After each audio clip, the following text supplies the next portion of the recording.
Assalamualaikum warahmatullahi wabarakatuh. Jumpa lagi di channel Lesta Ghazali. Selamat pagi, selamat siang, selamat beraktivitas kepada semuanya. Terima kasih juga saya ucapkan ya kepada para subscriber baru maupun yang sudah lama yang selalu setia untuk menonton video dan tutorial, update selalu informasi di channel Lesta Ghazali. Yang berkenan silahkan jangan lupa subscribe, on bell notifikasinya untuk update informasi terbaru dari channel saya.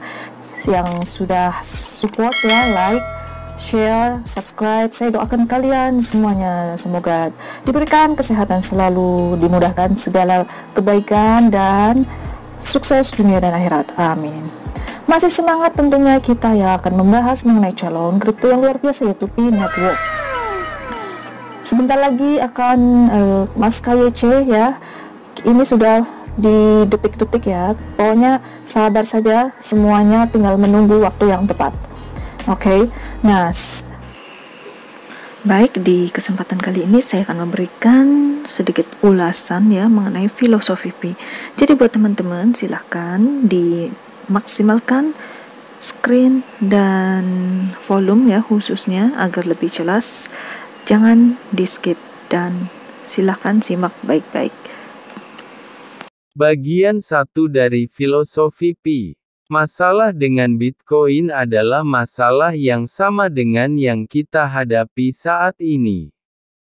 Ketika Bitcoin diluncurkan, itu benar-benar baru. Dengan pertukaran sendiri di awal. Itu menggunakan formula yang diadaptasi dari pasar saham. Dan komunitas kecil yang tidak sepenuhnya memahami apa yang mereka miliki. Ini bukan sebuah penurunan. Ini adalah kurva belajar dari apa yang mereka miliki. Di persimpangan jalan yang mereka capai. Mereka pergi ke arah yang mereka lakukan. Pada titik tertentu, Paus menemukan cara untuk mengendalikan emosi komunitas. Untuk menggerakkan pasar. Bukan hal baru untuk mengontrol uang. Pemerintah Amerika telah menggunakannya sejak lama untuk mengatasi inflasi dan deflasi. Setidaknya sampai tempat yang kita tahu. Cadangan akan bocor ke pedagang dan pialang dengan satu atau lain cara tentang bagaimana mereka membutuhkan uang untuk mengalir. Baik menguncinya di pegangan yang aman untuk mengikatnya atau perlu menghabiskan dan menggunakan. Investasikan uangnya. Mereka yang mengendalikan Bitcoin mempelajarinya dengan cepat dan baik. Yang membawa Bitcoin ke tambalan itu. Dan mereka telah cukup banyak memaksa proyek baru untuk mengambil jalan yang sama. Dan sudah cukup banyak pola pikir dalam Pi Network dari orang-orang yang sama. Ini hanya pendapat saya. Mayoritas orang di Pi Network tidak benar-benar memahami uang dan apa itu sebenarnya. Serta tidak memiliki petunjuk nyata tentang kripto dan kekuatan di baliknya. Dan pergi dari layanan bibir. Bukan karena kesalahan mereka sendiri. Begitulah cara kami dikondisikan dari waktu ke waktu. Masalahnya muncul ketika tidak mau membuka pikiran mereka untuk sesuatu yang berbeda. Apa Pi Network telah terjadi untuk itu adalah perbedaan dari apa itu. 1. Ukuran komunitas Pi Network saat diluncurkan ke publik. 2. Pi Network sedang membangun utilitas dan kasus penggunaan sebelum peluncuran publik. 3. Pi Network sebagai mata uang telah didistribusikan ke seluruh dunia dalam jumlah yang cukup besar untuk benar-benar digunakan sebagai mata uang. Saya pikir masalahnya adalah tidak terlihat oleh kebanyakan orang. Dan ekspektasi mereka terlalu besar di awal, ingin menjadi kaya hari ini. Dan tidak dapat melihat betapa kayanya mereka dalam waktu singkat dengan melakukan sedikit pekerjaan. serta tidak melihat adalah bagian dalam mewujudkannya, serta tidak percaya pada mereka yang telah memahami. Belajar dari apa yang telah datang sebelum P-Network. Memahami kekuatan komunitas dalam skala global.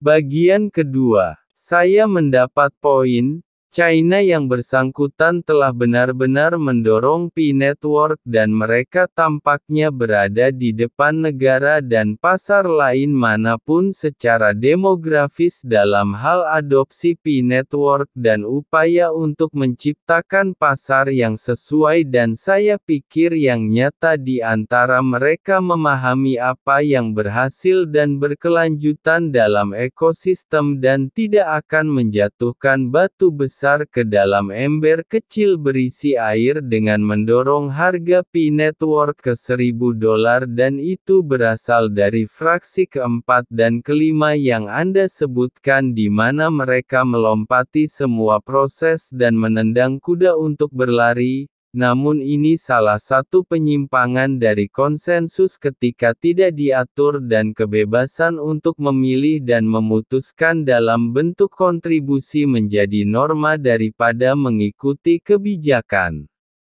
Sejauh saya menginginkan nilai yang cukup besar untuk alasan yang jelas dan jelas yang dapat saya dukung dengan menganalisis kebijakan yang tersedia di sekitar pasar P-Network, bagaimana kami dapat memastikan stabilitas koin sehingga mencegah orang membuangnya, orang akan memegangnya, lebih untuk kebaikan dan layanan daripada sebagian besar koin pergi ke bursa, dan juga melindungi pemburu paus dari pasar yang berkompromi dan memanipulasi pemegang dengan tawaran yang lebih rendah.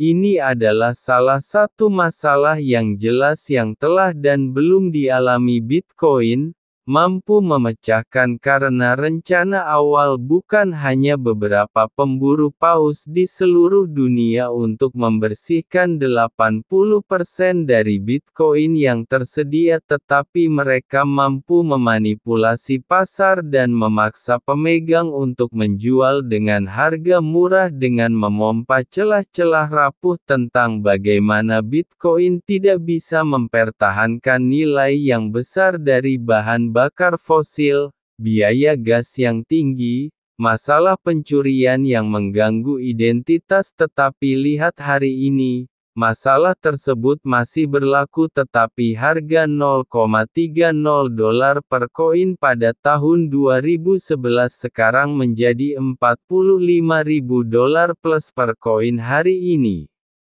Bitcoin hari ini tidak pernah menjadi kripto because inklusif ini dan untuk anak laki-laki besar di pasar. P-Network tidak akan jatuh ke dalam garis seperti itu jika kita memandu semuanya dengan benar dan tidak membiarkan pemburu paus membajak proses pertumbuhan sehingga mereka dapat menghancurkan pasar dan membersihkan sebagian besar koin yang beredar dengan beberapa sen dan kemudian mengubahnya menjadi kisah sukses seperti mereka lakukan dengan Bitcoin. Dan karena masalah nilai ini telah bertahan untuk sementara waktu, hal itu memungkinkan semua jenis kecenderungan yang tidak realistis dan tidak masuk akal untuk menyusup ke segala sesuatu di jalan menuju mainnet. Nah, sekian seputar ulasan dari filosofi P-Network. Yang jelas kita yakin akan project P-Network ini memang sangat luar biasa dan bersiap untuk KYC massal.